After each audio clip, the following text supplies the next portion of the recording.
Oxfarm in Nigeria, together with all the civil society groups, has blamed the extreme poverty in Nigeria on high-level corruption in the system. They argue that a society that allocates 18% of its entire 2024 budget on tax incentive to corporate entities is not serious in addressing economic inequality in the country. The country director, Tijani Hamza Ahmed, gave his breakdown while blaming the political leadership for prioritizing providing economic advantages to the super-rich through tax exemptions while struggling to provide crucial basic necessities of life to poor and indigent in the... Oxfam is saying that if we decide actually to tax up to 5% on this African super-rich, it could generate $11.9 billion US, and it will be nearly enough to pay for the 2023 humanitarian requirements for Eastern and Southern Africa. If you follow the humanitarian appeals year in, year out, we always have significant gap to deal with the humanitarian challenges we face in our countries. The next other point is that Oxfam is more or less urging a public action, including public services, corporate regulation, breaking up of monopolies, and enacting permanent wealth and access and excess profit tax. So let me go into the details, especially the implications to our country, Nigeria, but starting from the global level. In the past 3 years, our report shows that extreme wealth has solidified while global poverty remains mired at pre-pandemic levels. So whereas some people, very few, are getting rich, a good number of us are getting poorer. And it states that globally, the world's 5 richest men have more than doubled their fortunes from $405 billion US to $860 billion US since 2020, at a rate of $40 million per hour. I mean, these 5 men, they are more or less earning $40 million an hour. It means since I came here at 8 a.m., but now they were just gotten $28 billion. While nearly 5 billion people have been poorer within the same time.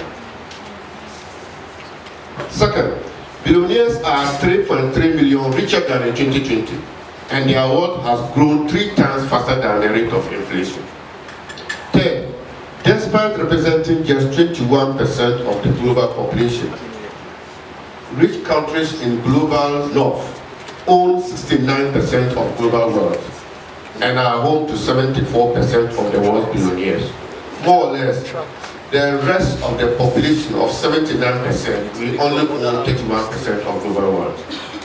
Coming home, Aliko Dangote, Africa's richest person when this report was finalized, holds a near monopoly on cement in Nigeria. He owns Dangote Cement, which has enjoyed some of the world's highest profit margins on cement, 45%. while paying a tax rate of 1% over 15 years. In December 2023, we understood the Nigeria Investment Promotion Commission said it approved tax holidays for 34 companies seeking tax incentives and waivers under the Industrial Development Income Tax Act of 2023. Among the beneficiaries, 2023, the National Bureau of Statistics reviewed its methodology for calculating the rate of unemployment in Nigeria, leading to a crash in the rate of unemployment. So originally we thought unemployment was 33.3% in 2020. Now it is more or less 5.3% based on Q4 figures. Of course, when we make these findings, as an organization, we also try as much as possible to provide solutions, because sometimes people want solutions, not problems. So I'll share with you some of the proposals that we are making as an organization that we think globally but also nationally could have implications on dealing with the challenges of inequality and poverty we have in our country. One is to revitalize the state. You will read from the report that some of these challenges are because we think states have abdicated on their social responsibility, privatizing healthcare, privatizing water, privatizing education. We feel that the state has to come out and be an effective bulwark against extreme corporate power. So government should ensure universal provision of healthcare, education, and social protection, and explore publicly goods and public options in sectors from energy to transportation.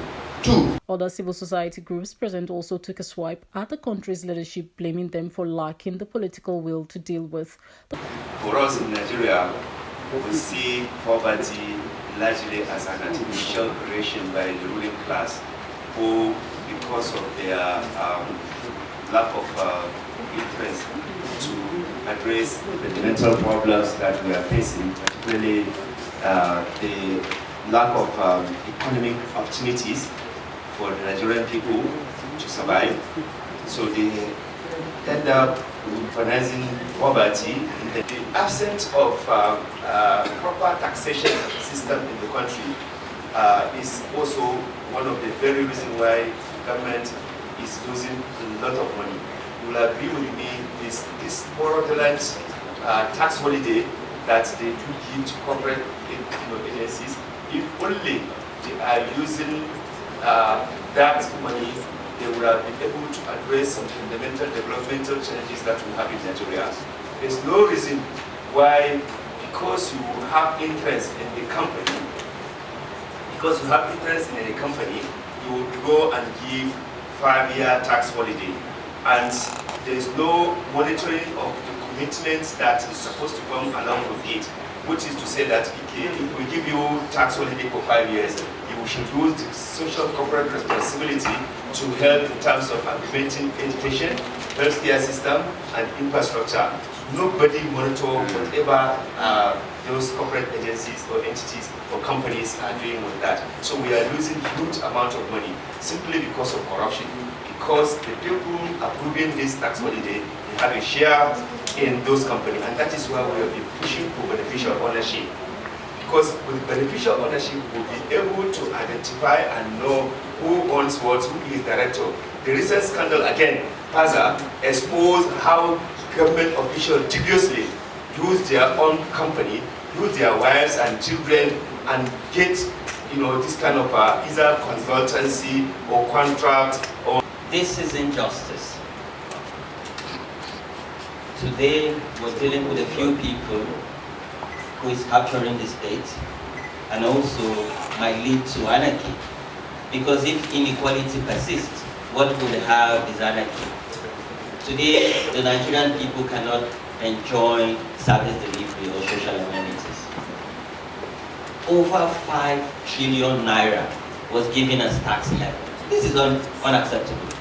While the federal government is saying they cannot meet budget demand, and we're going to borrow, knowing that Nigeria is currently carrying a debt burden, and yet we're giving tax incentive for people who are profiting in billions of dollars within our economy. No, this is unacceptable. We need a new era of tax, a regime that ensures fairness, equity, and justice. Because again, if we continue like this will lead to state capture and anarchy.